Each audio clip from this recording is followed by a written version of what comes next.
key factors behind events, strategic battles, and the game-changing business decisions that shape the world. We bring you all of this and more on World Business Watch.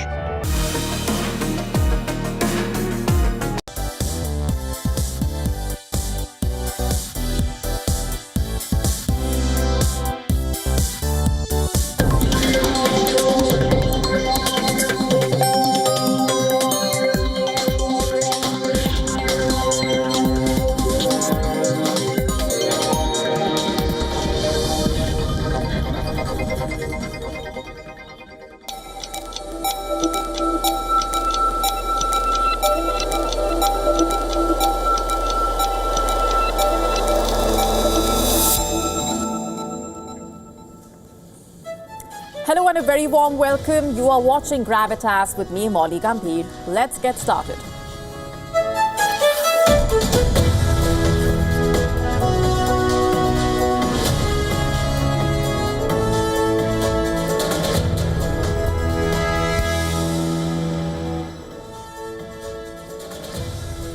Our top focus tonight on Gravitas, following India's Operation Sindoor.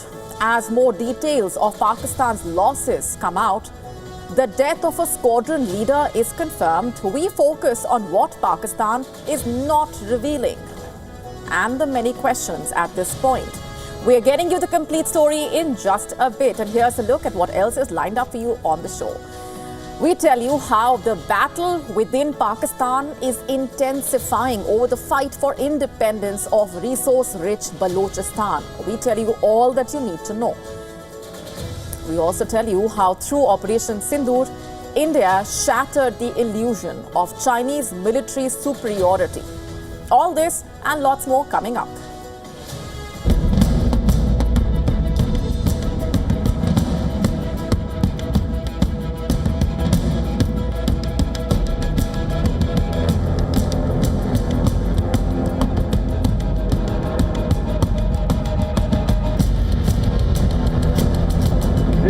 On the Route Khan Air Base. And this is the aftermath of our strike at Raimiar Khan Air Base. You can see the massive crater that it has left.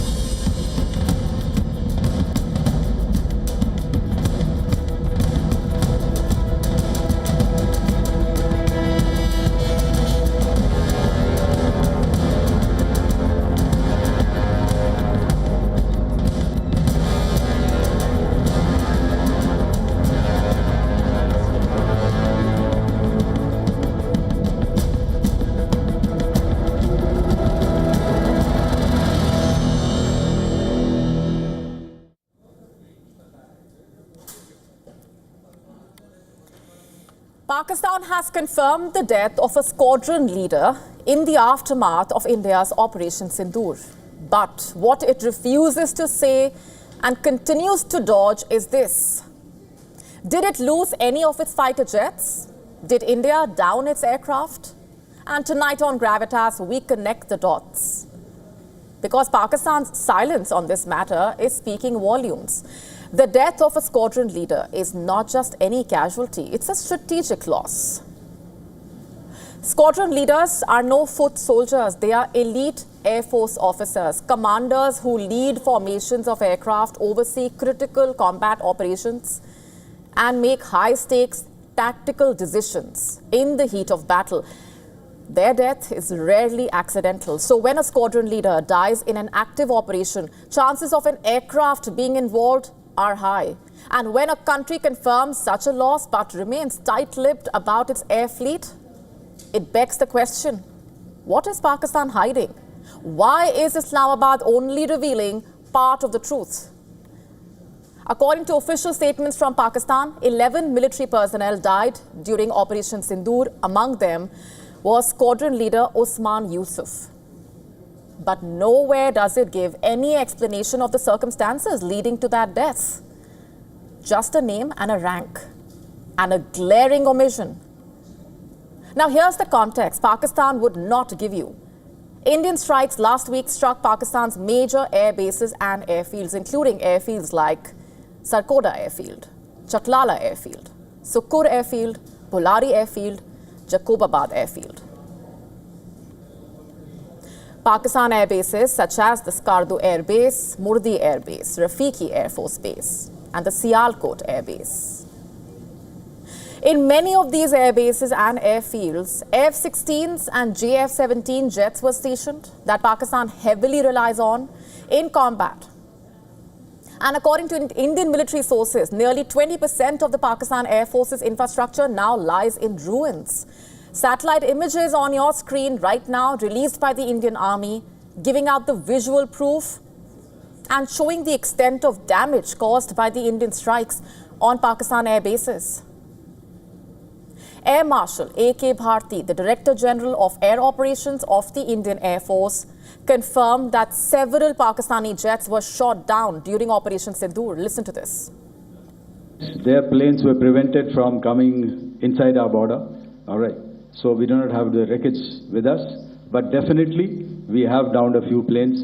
Numbers, we would not like to hazard a guess out here.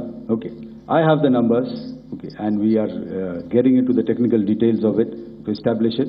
So I would not like to put a figure at this time, but definitely there are losses from their side which we have inflicted.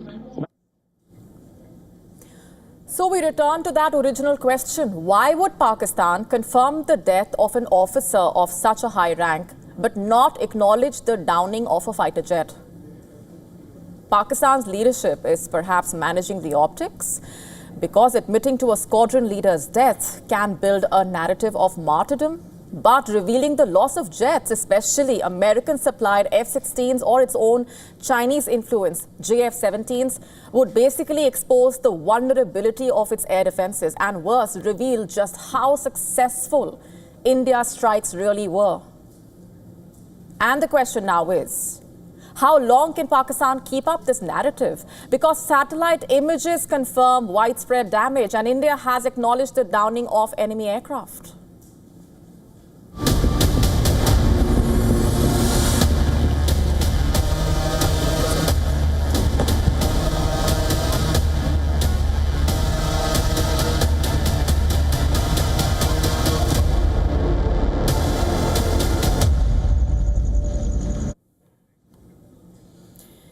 And even as the rubble from India's precision strikes on Pakistan-based terror headquarters lies fresh in Bahawalpur, Pakistan is doing what it does best, rushing to the aid of the very terrorists that India targeted.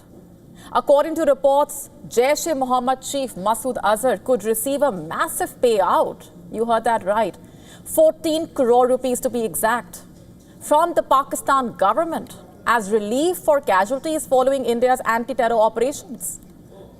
Pakistan Prime Minister Shehbaz Sharif has reportedly announced rupees 1 crore in compensation for every deceased individual for the legal heirs of those killed in the Indian strike.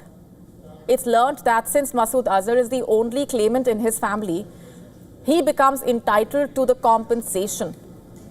If the reports are true, Pakistan may end up transferring 14 crore rupees to a UN-designated terrorist, a terrorist responsible for some of the deadliest attacks on Indian soil. We are talking about the 2001 Parliament attack, the 2008 Mumbai 2611 attacks, the 2016 Pathankot Air Base attack, the 2019 Pulwama massacre.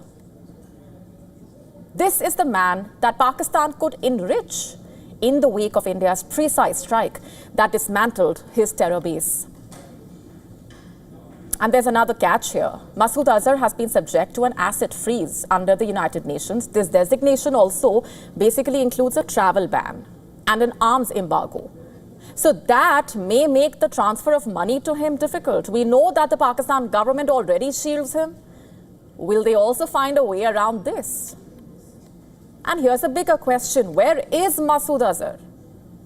Was he killed in the strikes? Remember, India targeted the Jamia Masjid Subhan Allah, a key Jaish-e-Mohammed hub in Bahawalpur, about 400 kilometers from Lahore, as it is the heavily guarded compound of the Jaish-e-Mohammed headquarters, frequented by Masood Azhar.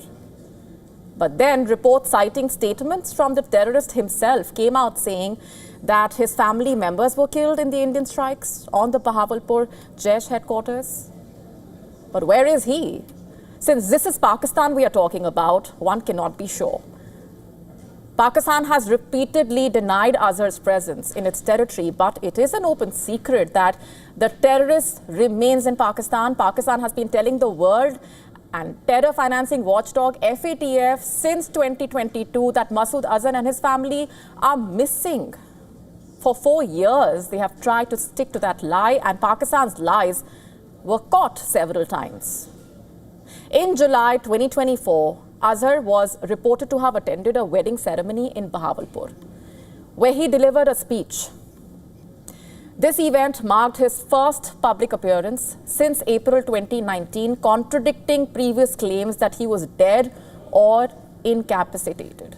Several media reports cited forensic analysis confirming the authenticity of the speech, indicating that Azhar is alive and active in Pakistan. And then in November 2024, Azhar had reportedly given a speech at an Islamic seminary in Pakistan's Punjab province. And in his speech, he repeated his vow to continue attacks on India and also promised that Jaish would step up attacks in India's Jammu and Kashmir. And after these reports, in December 2024, India demanded strong action from Pakistan. Additionally, several reports citing intelligence sources suggested that Azhar resides in a bomb-proof house behind the Jaish-e-Mohammed headquarters in Bahawalpur, the very same one that was struck by India in Operation Sindoor. He is also believed to frequently visit other locations, including Madrasa Bilal Habshi in Banu, Madrasa Masjid-e-Luqman in Lucky Marwat, both located in Pakistan's Khyber Pakhtunkhwa province. Yet, despite all of these reports, Pakistan has claimed that Azhar is missing or possibly residing in Afghanistan's Nangarhar or Kunar provinces. However, the Taliban has denied those claims, and there is no credible evidence supporting the claim that Azhar has actually left Pakistan. In fact, in 2022, the Taliban's interim Afghan government spokesperson, Zabiullah Mujahid, made strongly worded remarks on the claims as quoted by Afghanistan's Tolo News. He said that the Jaish-e-Mohammed chief was not in Afghanistan and that such terrorist organizations operate on Pakistan's soil even under official patronage. In 2022, Pakistan Prime Minister Shehbaz Sharif was asked at a summit in Uzbekistan if he would take action against Masood Azhar. Sharif did not give out an answer, which basically brings us to today. Around a week ago, the most wanted terrorist himself confirmed that India had hit his home in Bahawalpur. In the statement that was attributed to him, the terrorist again threatened India and warned of merciless revenge. If Pakistan is not guilty, will its government again choose to turn a blind eye to this threat? Of course, we don't think so, because reports have suggested that Pakistan has also now pledged to rebuild the terror infrastructure that India brought down. So much for Pakistan's claims of fighting terrorism. And once again, Pakistan's tacit support for UN blacklisted terrorists has been exposed. The question still is, will Pakistan continue to defy its global obligations? Will it keep fueling terror, even if it means further straining the already fragile India-Pakistan ties? And most importantly, will the world open its eyes finally to Pakistan's true face? India's Prime Minister Narendra Modi, in his first address following Operation Sindoor, had issued a stern warning to Pakistan. India is watching closely, especially in light of the fragile ceasefire understanding still in place. This, if it goes through, will only deepen the trust deficit. The payout will make things worse for an already weak Pakistan government. Terror, of course, has a price, but as far as Pakistan of today is concerned, it seems to be willing to pay it.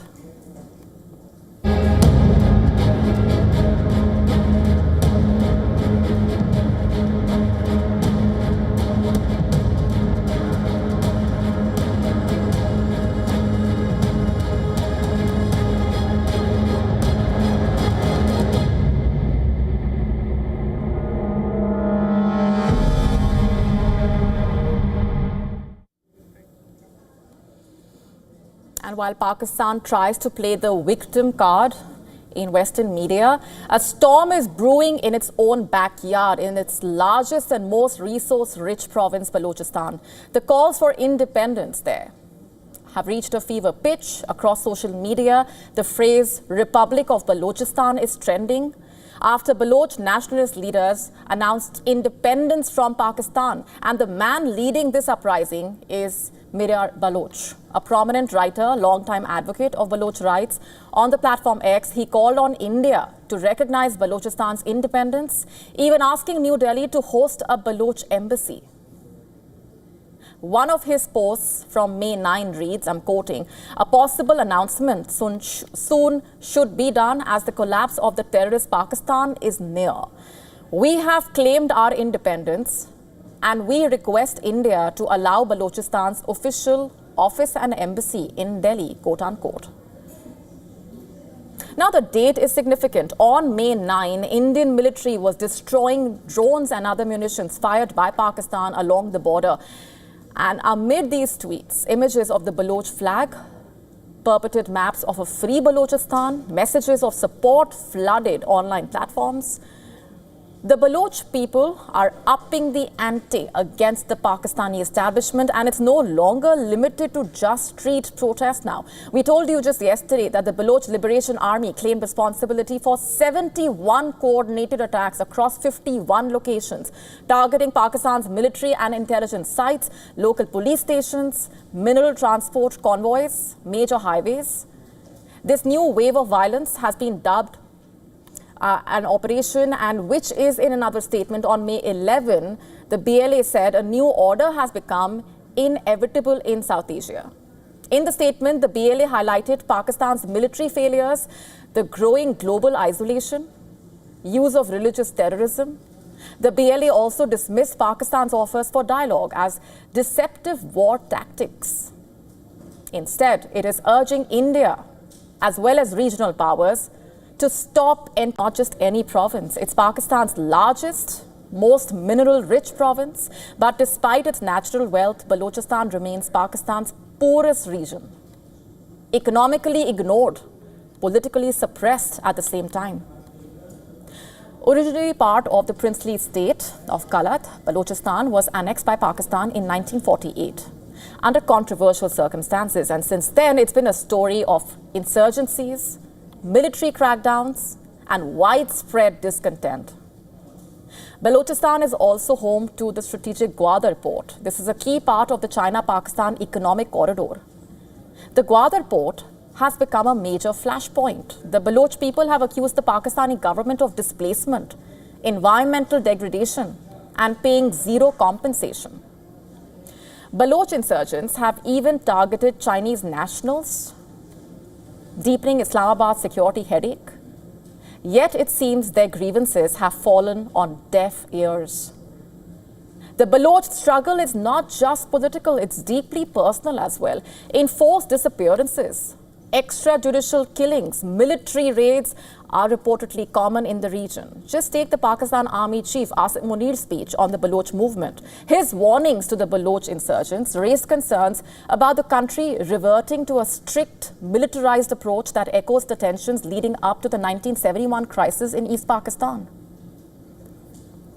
और बलूचिस्तान जो है, जो कि पाकिस्तान की destiny है, ठीक है, जो कि पाकिस्तान के माथे का झूमर है, तुम 1500 बंदे कहोगे कि जी हम इसको ले जाएंगे, तुम्हारी अगली 10 नस्लें भी नहीं लेके जा सकती.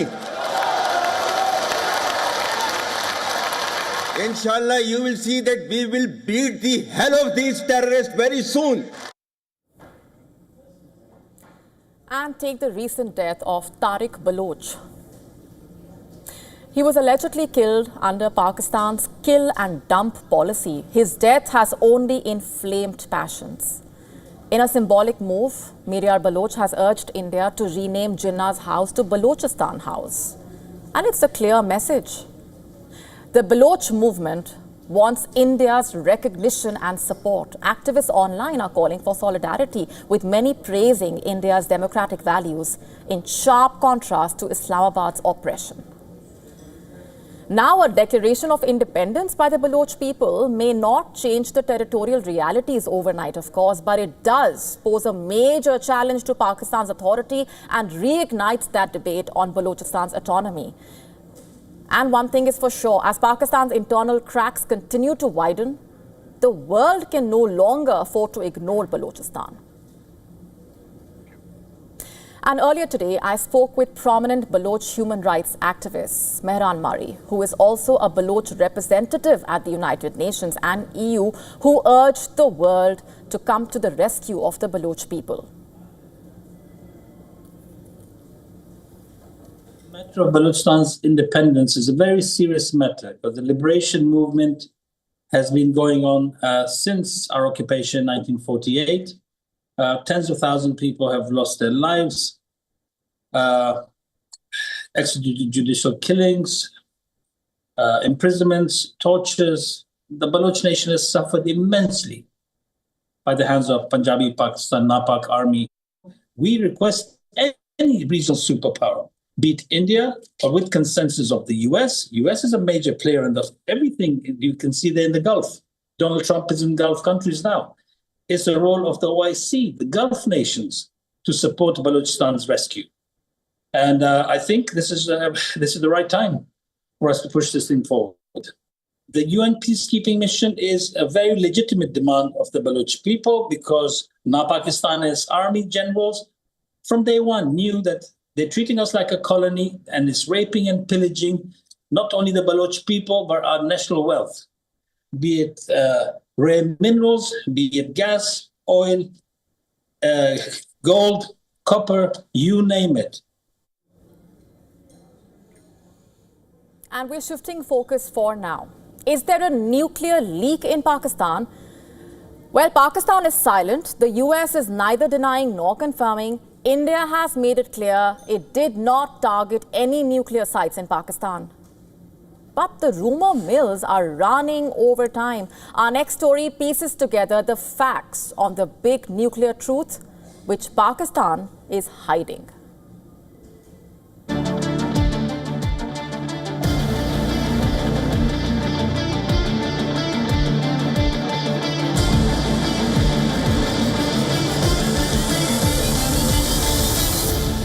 The Kirana Hills, long shrouded in secrecy, have once again become the center of Pakistan's nuclear anxieties.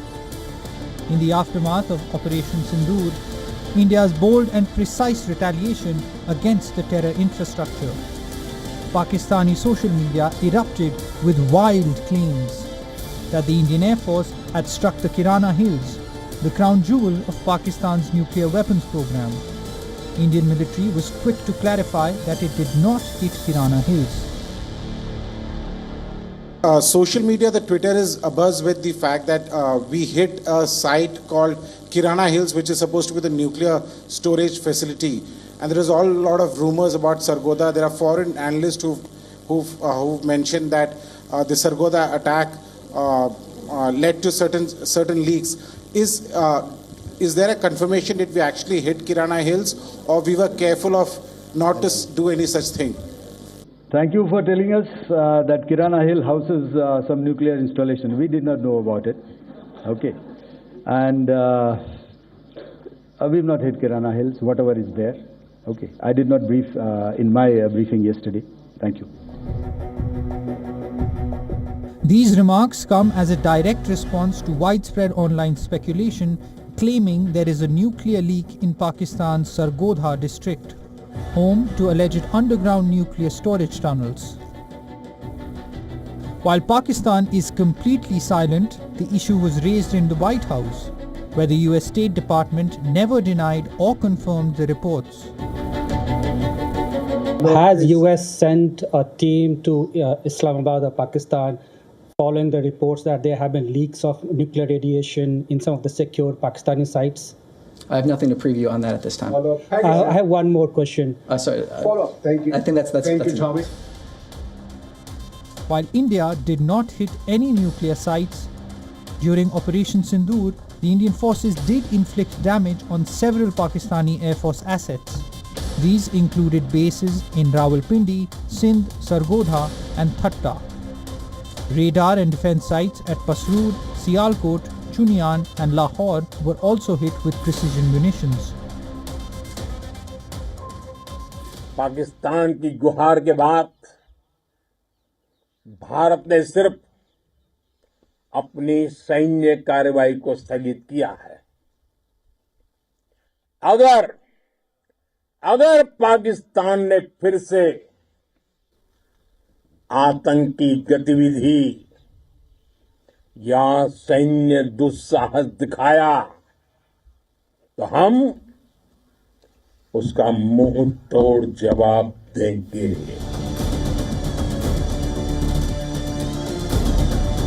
High-resolution satellite imagery from before and after the strikes shows clear damage to Pakistan's facilities by Indian attacks. New Delhi has warned that any further Pakistani misadventure will be met with fury. What this episode truly exposes is Pakistan's deep-seated insecurity. The mere suggestion that India could reach the Kirana Hills sent Islamabad's rumour mill into overdrive. Highlights Pakistan's nervousness over India's technological edge and operational prowess. Bureau Report, WION World is One.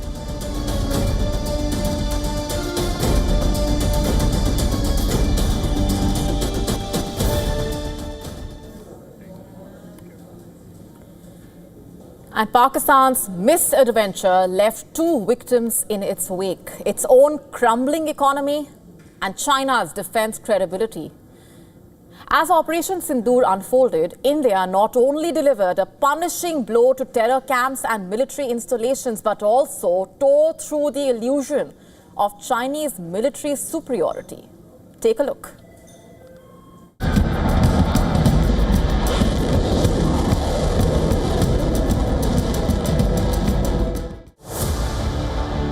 Pakistan economy is collapsing under the weight of its addiction to Chinese weapons.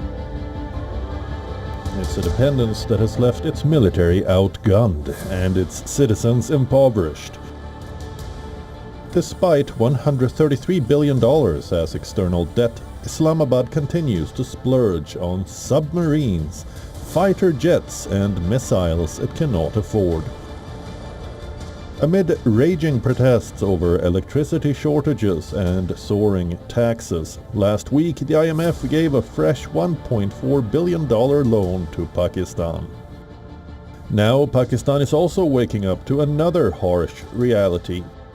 Its reliance on Chinese weapons isn't paying off. India's air defense systems intercepted most of its Chinese-made weaponry, drones and missiles. हमारे airbase हो या फिर हमारे दूसरे defence infrastructure, इन पर आंच तक नहीं आई और इसका श्रेय आप सभी को जाता है. Not just Islamabad, even Beijing is feeling the heat of Operation Sindoor. Chinese defense stocks initially surged on speculation of increased demand. A sudden downturn followed after the ceasefire announcement, leading to sharp declines across companies. These firms are heavily exposed to Pakistan, that imported 82% of its defense equipment from China between 2019 and 2023, a sharp rise from 51% in the previous decade. China's military-industrial complex took a direct hit from India's Operation Sindoor.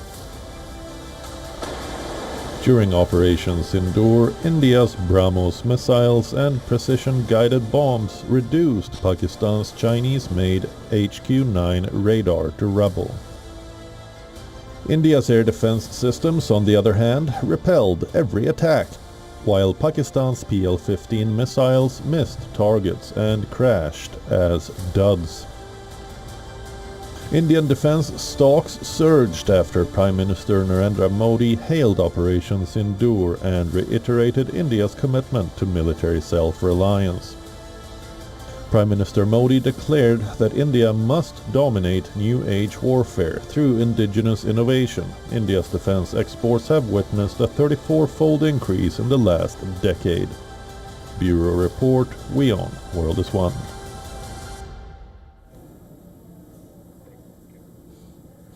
And before we go on, here's a quick look at what else is lined up for you on the show tonight. Iran has proposed a new nuclear framework, one that could dramatically shift the course of its standoff with the United States. We tell you more about what Iran is suggesting and the implications.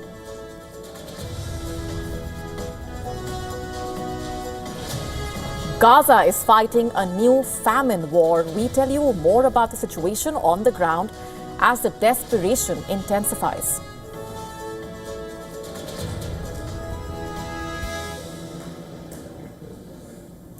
We tell you all about the significance of the developments as Donald Trump meets Syria's al-Shara. We get you the key takeaways, all this and more coming up.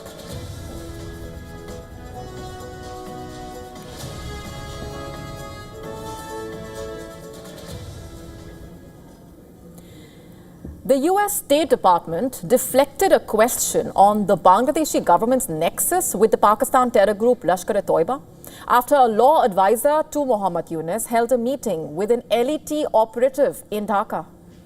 During the US State Department press briefing in Washington, D.C., the reporter had asked a pointed question about the meeting, which highlighted and claimed Bangladesh government's growing proximity with radical and terror groups and increasing political support in the country for violence. Listen in. How does you, as a State Department, view the interim Bangladeshi government role in the fostering radical ideologies and enabling terrorism following reports of the law advisor Dr. Asif Nazrul meeting with Lashkar-e-Taiba operative Harun Azhars and growing support of violence in Kashmir by political and religious leaders? They met in the ministry in Bangladesh. So again, taking a step back, I'll reiterate what has been reiterated from this podium before. We value our partnership with the people of Bangladesh, spanning more than 50 years. We remain committed to deepening our partnership by working with the interim government. And I already commented on your other question there, but nothing further to add. This after the meeting between Bangladesh government's legal advisor, Asif Nazrul, and Lashkar-e-Taiba's Bangladesh module chief, Harun Azhars, sent shock waves across South Asia and beyond. The meeting amid the Pahalgam terror attack carried out by Lashkar's proxy TRF raised eyebrows. Bangladesh politician and the son of former Prime Minister Sheikh Hasina, Sajid Wazid, had shared the report on social media platform X that quoted the military intelligence sources in Dhaka, saying the meeting had taken place inside the Ministry of Law.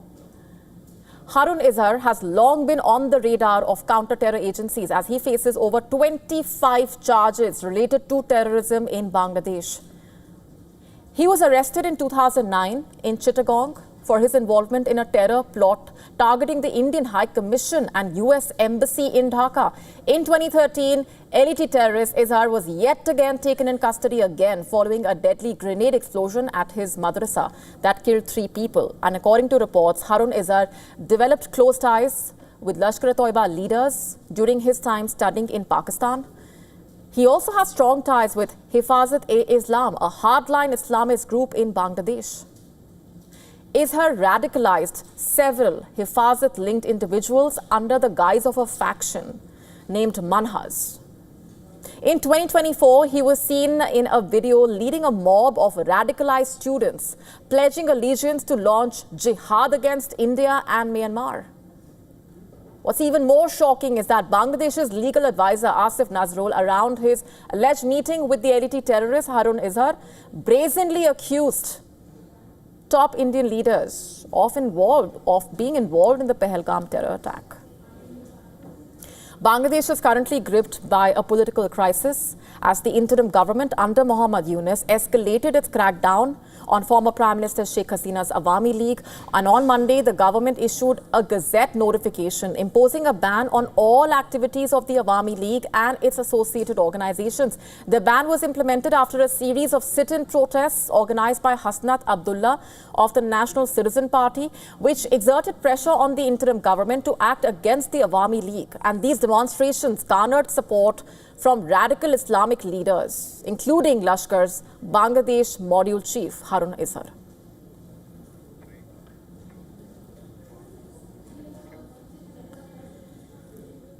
In a surprising turn of events, Iran has proposed a new nuclear framework.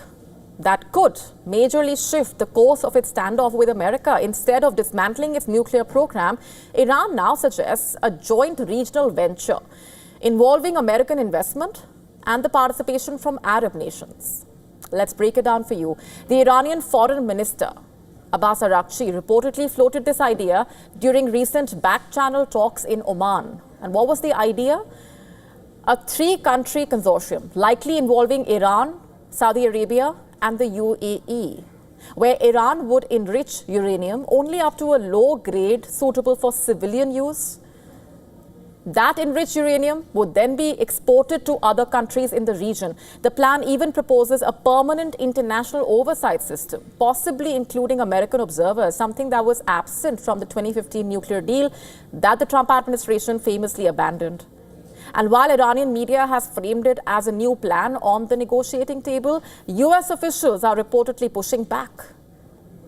A spokesman for US envoy Steve Witkoff has denied any such proposal came up during the talks, and so far, neither Saudi Arabia nor the UAE publicly endorsed the idea. Previously, both these countries have shown interest in developing civilian nuclear programs, and both have expressed concern over Iran's nuclear ambitions. So this deal might place them in a delicate balancing act. Back in Riyadh, former President Donald Trump, who is currently on a regional visit, signaled an openness to diplomacy. He said, and I'm quoting here, "If I can make a deal with Iran, I'll be very happy. But time is running out." He warned, basically, that Iran must act soon or face harsher sanctions. Just to be clear, this is not the first time the idea of a regional enrichment framework has come up. Long before the current Iran-US talks last year, former Iranian diplomat Saeed Hossein and Princeton physicist Frank von Hippel proposed the idea in a widely read October 2023 article in the Bulletin of the Atomic Scientists. The idea, they argued, could actually erase American concerns by limiting Iran's enrichment capacity and including permanent safeguards. Under the consortium, the Saudis and the UAE would be shareholders and funders and have access to Iranian technology. The involvement of the Gulf states could be seen as an extra insurance that Iran's nuclear program was only for civilian purposes and not to build a bomb like Israel alleges. According to reports, Iran currently enriches uranium to 60% purity, and that is far above the 3.67% limit set in the 2015 deal. And it's also a short technical step from the 90% required for weapons-grade material. In fact, US Secretary of State Marco Rubio says these uranium enrichment levels are far higher than necessary for civilian uses. Very significant. So if what Iran is proposing does go ahead, it would face some challenges. Would US companies invest in Iranian nuclear infrastructure is the immediate question. Would Saudi and Emirati rivals cooperate with Iran? These are the big questions that we are asking. And for now, the proposal remains just that, an idea. But does it signal a shift in Iran's tone and possibly a crack in what was looking like a diplomatic deadlock even a month ago? Whether this is a real opportunity or just nuclear rhetoric, only time will tell.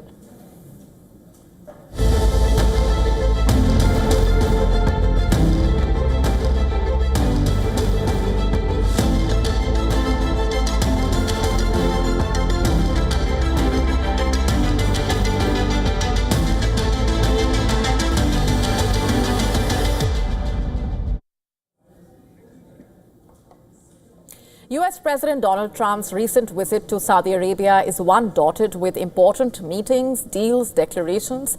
Recently, Trump met the Syrian president, Ahmad al-Shara, a day after announcing that all US sanctions on Syria would be lifted. Both the leaders met before a conference of the Gulf Cooperation Council in Riyadh, in the presence of the Saudi Crown Prince Mohammed bin Salman. Significantly, the Trump-Shara meeting is the first such encounter between the leaders of the two sides in almost 25 years. And quite evidently, one which saw a lot of developments. Last time any US president met his Syrian counterpart was Bill Clinton. That too, in a bid to revive stalled Israel-Syria peace talks. This time, though, the message is more immediate and directly concerns Washington's policy towards the government in Damascus, and thus marking a distinct shift from its previous engagement. Yesterday, Trump's announcement of lifting all sanctions on Syria came as a shock to many, shocking because of the concerns posed by a section within his administration over the ties of former Syrian leaders with Al-Qaeda. Trump said it was time for the country to move forward, and the U.S. move would only give it a fresh start. Listen to this. The support of leaders in this room, and they're great leaders, you are. We are currently exploring normalizing relations with Syria's new government, as you know, beginning with my meeting with President Ahmed al-Shara and Secretary Rubio's meeting with the Syrian foreign minister in Turkey after discussing the situation with Crown Prince Mohammed and President Erdogan of Turkey. I am also ordering the cessation of sanctions against Syria to give them a fresh start. It gives them a chance for greatness. Trump's decision was also heavily backed by the Saudi Crown Prince and the Turkish president, as it is being largely viewed as the US redirecting its policy towards West Asia. And this is good news for the Syrians, who bore the brunt of a country battered by years of civil war, plus a golden chance for Syria to revive its shattered economy, as well as stabilize its fractured ties with the Western superpower post the toppling of its previous regime under Bashar al-Assad, a potent move that could end Syria's international isolation once and for all. Lifting the sanctions will have a positive impact because, as you mentioned, we've been isolated from everything. When it comes to softwares, all of the programs we have are not original and are cracked. Other than that, we will have the ability to access services like electronic payments, online shopping, and to get new products.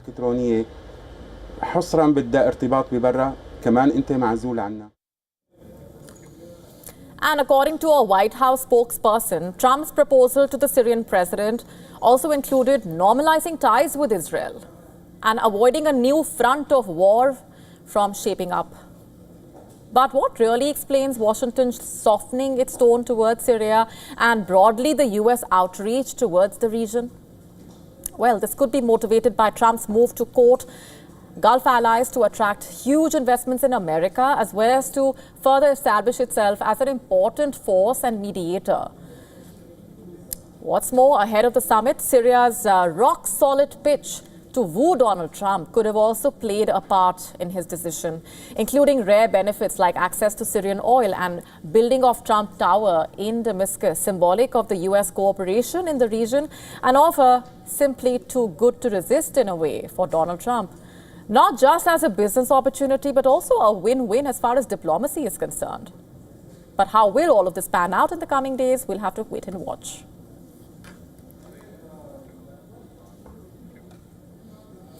And shifting focus for now, US President Donald Trump's preamble to his Gulf tour also had other highlights, namely the lavish lavender carpet welcome in Saudi Arabia, rich lavender-colored carpet unfurling before the American president when he disembarked from the aircraft, not only telling of the hospitality, but also the grand gesture by Saudi Arabia, also one with meaning and a lot of significance of its own. You see, the lavender carpet rolled out for Donald Trump is truly a signature move and one of distinctive and symbolic Saudi protocols for greeting high-profile dignitaries. Why lavender, though? Not the customary red. We've all heard of red carpets. Reportedly, the color lavender is associated with blossoming wildflowers that carpet the kingdom's desert landscapes in springtime. It's a symbol of Saudi generosity. Moreover, an intricate crafting adorns the carpet and holds heritage value. Since 2021, this became an important element of Saudi Arabia's ceremonial tradition and a marker of national identity, representing a state of renewal, growth, renaissance. Not just that, in Riyadh, where Trump met Mohammed bin Salman, he was offered a small cup of special Arabic coffee. even as it remains unclear whether Trump actually took a sip of that coffee or not, and even sparked criticism online in a way. It does not take away from the fact that as a part of Saudi culture, the beverage is deeply symbolic as a gesture of warmth, respect, friendship, and as connotations of global allyship attached to it as well. And optics such as these leave enough room for imagination. What's really brewing is the question.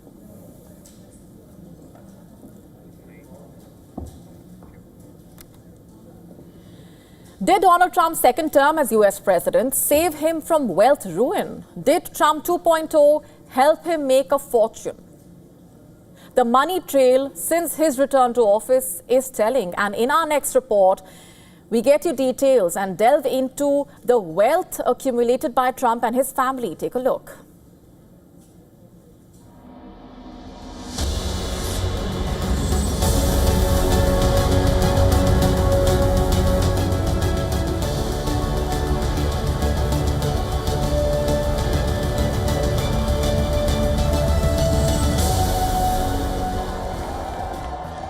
That is just a teaser of Trump's ascendancy after becoming the US president for the second time.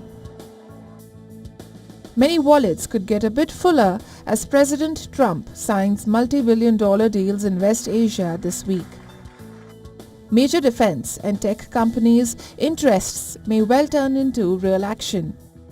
Trump stands to gain enormous wealth for his family as a result of his many business interests in the region. An Abu Dhabi investment vehicle has purchased $2 billion worth of USD1 over the past year. USD1 is a new cryptocurrency that is pegged to the US dollar issued by Liberty World Financial, a crypto exchange run by the Trump family. Upcoming developments include hotels bearing the Trump brand in Dubai and Jeddah, along with the inauguration of a Trump golf course in Qatar. The Trump Organization, a large conglomerate in entertainment, media, crypto and real estate, manages all of these projects. These business interests represent a significant shift from just over a year ago. Back then, Trump was confronting the possibility of financial collapse despite holding $413 million in cash reserves. He was facing huge amounts of money as bonds for court cases, which Trump said he did not have. Now, a year later, his fortunes have turned around, more than doubling to over $5 billion from $2.3 billion. According to Forbes, Trump's wealth actually fell during his first term. However, this time around, there is a clear spike in his wealth. Much of that surge in Trump's fortune has come because of him being the president and his business interests. Pro-crypto policies as US president have boosted Trump's and his family's wealth. Take Trump meme coin, for example. Within a day of its launch, the Trump dollar meme coin ballooned to over $14.5 billion. Less than a year later, it had halved, but not before a handful of quick draw crypto traders nabbed more than $133 million along the way. The winners were a short list. Analytics firm Chainalysis said that just 58 crypto addresses made more than $10 million trading Trump meme coin. The biggest winners, of course, have been the coin's creators. The coin's creators, an entity owned by the Trump Trust called CIC Digital and another called Fight LLC, raked in more than $320 million in trading fees. The biggest losers were retail investors who bet big in hopes of significant returns.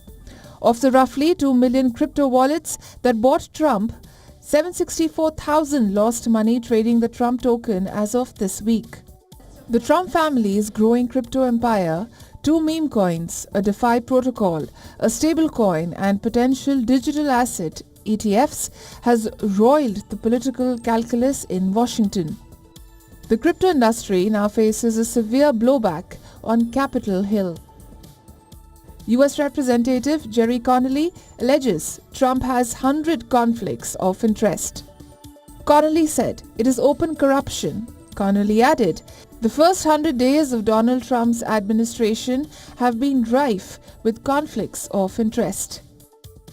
Last Thursday, a landmark stablecoin bill went from a sure think to rejection. This was after Senate Democrats seized on what they call corruption and Trump's conflicts of interest. They voted against advancing the legislation. Analysts say the latest rejection is evidence that Trump's push into crypto may be slowing down legislation that the industry strongly desires. Business Bureau, WION World is One.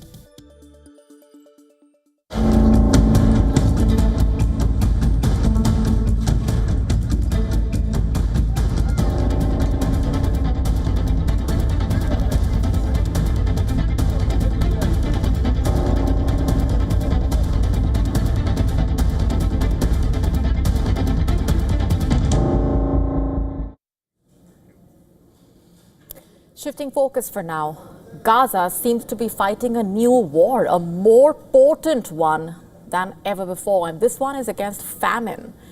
As hunger and malnutrition continue to soar, in a stark warning, food security experts have said the Gaza Strip will likely descend into famine if Israel does not lift its blockade and stop its military campaign with immediate effect. A leading international authority on the severity of hunger crisis says nearly 500,000 Palestinians are facing possible starvation, living in catastrophic levels of hunger, while 1 million others can barely get enough food to eat.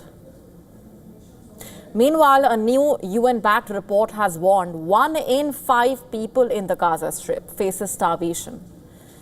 Speaking to the BBC, the head of the UN Palestinian Refugee Agency recently said denying food to Gaza is a weapon of war. We speak about warehouses empty. We speak about food distribution that are closed. We speak about bakeries that are closed. And now we're speaking about what is still providing 1.5 million maximum for some of the families out there that are gradually fading away. What's next? And according to the Integrated Food Security Phase Classification, over 400,000 people in Gaza are facing catastrophic hunger, with over 70,000 children, over 15,000 mothers needing urgent care and treatment for malnutrition. This very well crosses the estimated mark of children needing treatment at the beginning of the year. And not just food, Palestinians in northern Gaza are struggling to find drinking water, with some forced to consume salt water, despite the health risks.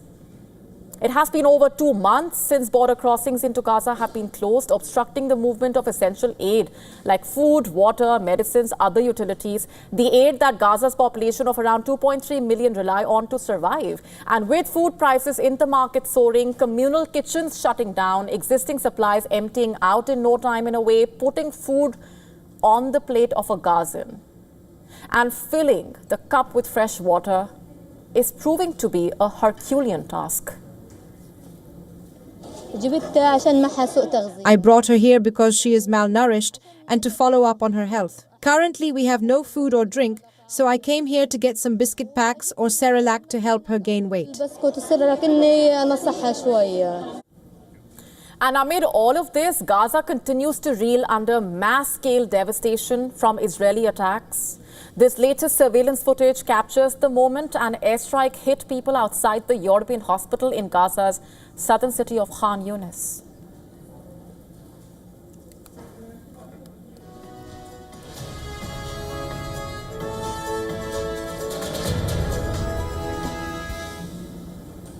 And there are more signs pointing towards how it's a full-blown emergency.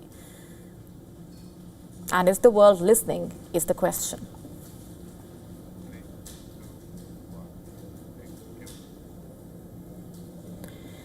Let's now shift our focus to Africa, where suspected Boko Haram militants killed at least 5 Nigerian soldiers in 2 separate attacks on army bases in the northeastern Nigerian state of Borno. Around 1 a.m. local time, 2 surveillance drones reportedly flew near an army brigade in Borno's Dikwa district. Prior to the militants launching a full-scale attack, the use of drones is reportedly a common tactic among Boko Haram militants. And around the same time, 65 kilometers away, suspected militants on trucks affixed with machine guns attacked a Nigerian battalion base, reportedly torching an armored vehicle. a T-72 tank and a gun truck. The militants reportedly retreated after Nigerian Air Force fighter jets arrived at the scene. At least 5 soldiers died, 4 others were seriously injured in the incident. Just a day earlier, suspected militants also attacked the Nigerian army base and captured soldiers and ammunition in the Marte district of Borno. They reportedly arrived on motorbikes and gun trucks and attacked an army battalion base around 3 a.m. local time. Troops from the base retreated to a nearby brigade, after which they launched a counterattack and recaptured the base. The nearby base, located in Dikwa district, is the same military that was later attacked by suspected Boko Haram militants. A decade ago, Boko Haram and several other outfits, in fact, controlled large parts of northeast Nigeria before they were pushed out by the military. However, there have reportedly been a large number of attacks this year by Boko Haram and its splinter rival Islamic State West Africa province, reportedly raising concerns and fears among Nigerians of a resurgence. With that, it's a wrap on this edition of Gravitas Tonight. This is me, Molly Gampir, signing off, leaving you with Gravitas Worldview. Thanks very much for watching.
Ready to dive into your daily dose of news?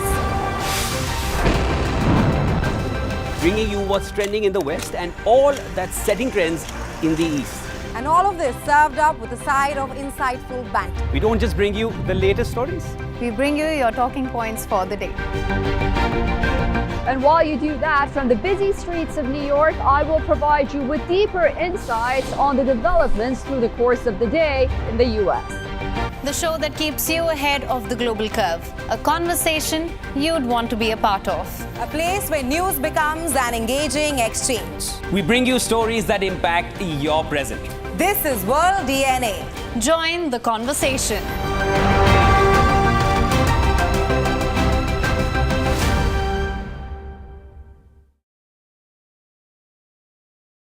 जब देश एकजुट होता है, nation first की भावना से भरा होता है, राष्ट्र सर्वोपरि होता है, तो फौलादी फैसले लिए।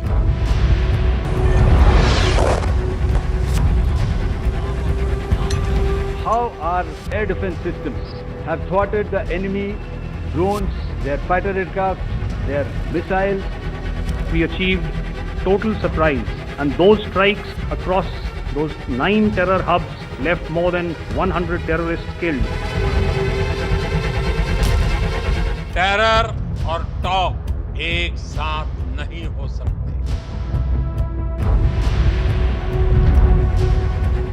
WION, India's global voice, the channel that brings you the biggest stories from across the world through India's lens. Now available in more than 190 countries worldwide. Because we believe that the world is one. Watch us in Africa, Europe, USA and Canada, South America, Asia Pacific, Middle East and North African regions. Also available on these digital platforms across the world. WION, World is One. From the bustling trading floors of Wall Street to the vibrant exchanges of Asian stock markets, WION breaks it down for you to make sense of what's happening.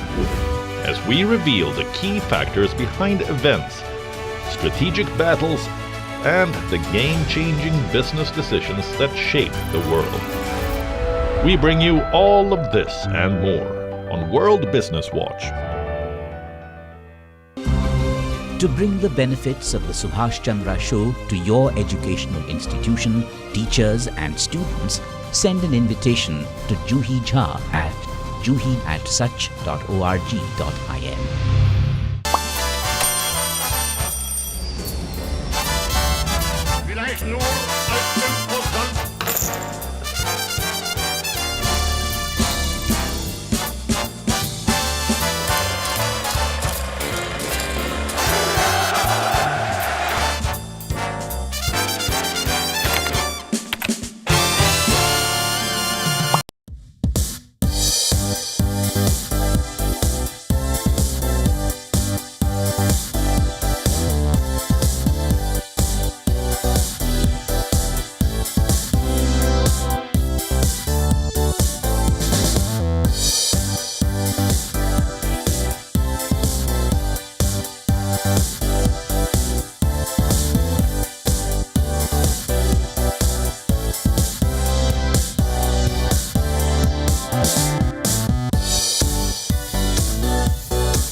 Hello and welcome. You're watching WION The World is One. My name is Mohammed Saleh, and let's start this broadcast by taking a quick look as to what is making headlines at this hour.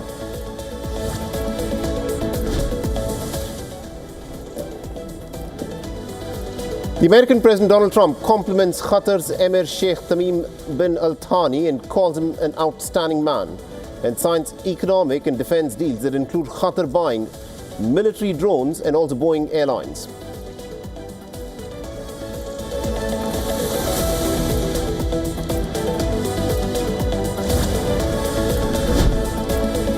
The International Monetary Fund expands the existing multi-billion-dollar loan program to authorize a $1.3 billion payout for Bangladesh.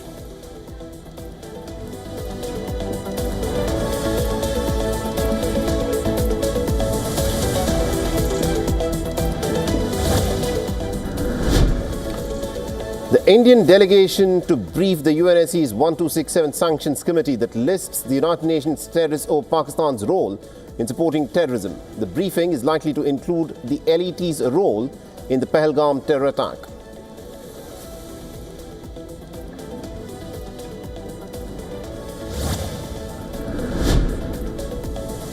Libya's capital Tripoli tries to recover from the worst fighting between the armed factions in the city for years. The government has announced a ceasefire after clashes erupted over the killing of a major militia leader.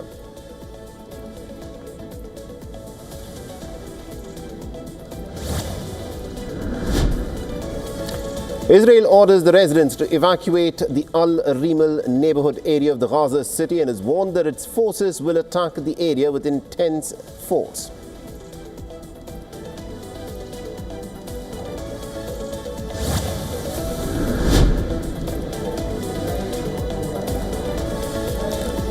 And Coco Gauff books her spot in the semi-finals of the Italian Open with a hard-fought victory over the Russian teenager Mira Andreeva. The 21-year-old is now also guaranteed to become the world number 2.